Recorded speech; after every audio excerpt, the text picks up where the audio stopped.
আসসালামু আলাইকুম everyone, welcome back to my channel. আজ চলে এসেছি আরও একটি রেসিপি নিয়ে। আশা করছি আমার আজকের রেসিপিটাও আপনাদের কাছে ভালো লাগবে। আমার আজকের রেসিপি হচ্ছে মজাদার কচুরলতি দিয়ে কাঁঠালের বিচি রান্না।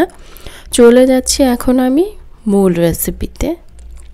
একটি প্যান বসিয়ে দিয়েছি, প্যান গরম করে দিয়ে দিচ্ছি এখানে সয়াবিন তেল। পরিমাণ মতো তেল দিয়েছি আর দিয়েছি পেঁয়াজ কুচি, বড় সাইজের 3টি পেঁয়াজ কুচি করে দিয়েছি। আর দিয়েছি এখানে চিংড়ি মাছ। 2-3 সেকেন্ড ভেজে নিয়ে দিয়ে দিচ্ছি রসুন বাটা 1 টেবিল চামচ পরিমাণে। জিরা গুঁড়া দিয়েছি 1/2 টেবিল চামচ পরিমাণে, ধনিয়া গুঁড়া 1/2 টেবিল চামচ পরিমাণে দিয়েছি। এখন দিয়ে দিচ্ছি মরিচের গুঁড়া 1 টেবিল চামচ পরিমাণে, হলুদ গুঁড়া 1/2 টেবিল চামচ পরিমাণে।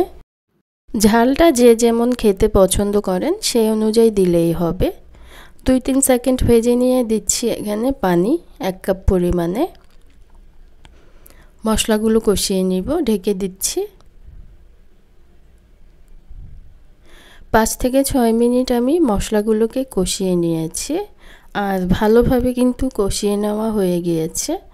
এখন দিয়ে দিব এখানে আগে থেকেই কেটে ধুয়ে নেওয়া কচুরলতি। 1 কেজি পরিমাণে নিয়েছি আমি। দিয়েছি কাঁঠালের বিচি পরিমাণ মতো। এখন ভালোভাবে একটু নেড়ে দিব মশলার সাথে। নেড়ে চেড়ে দিয়েছি, এখন আমি পানি দিয়ে দিব। 2 কাপ পরিমাণে পানি দিয়েছি, বেশি পানি দিব না, আমি ঝোল রাখবো না, সেজন্য। ভালোভাবে নেড়ে মিশিয়ে দিয়েছি। এখন আমি ঢেকে দিচ্ছি বলক উঠে আসা পর্যন্ত। বলক উঠে এসেছে। লবণ দিয়েছি, আমি আগে লবণ দেইনি, সেই জন্য লবণটা দিয়ে দিলাম। কাঁচামরিচ দিয়ে দিচ্ছি, 7-8টি কাঁচামরিচ দিয়েছি মাঝখান থেকে ফেলে। এখন ভালোভাবে একটু নেড়ে দিচ্ছি, নেড়ে একেবারে ঢেকে দেব রান্নাটা শেষ হয়ে আসা পর্যন্ত। মিডিয়াম আঁচে রাখবো। এই তো আমার রান্নাটা কিন্তু হয়ে গিয়েছে। কাঁঠাল বিচিগুলো আমি দেখে নিয়েছি সেদ্ধ হয়ে গিয়েছে।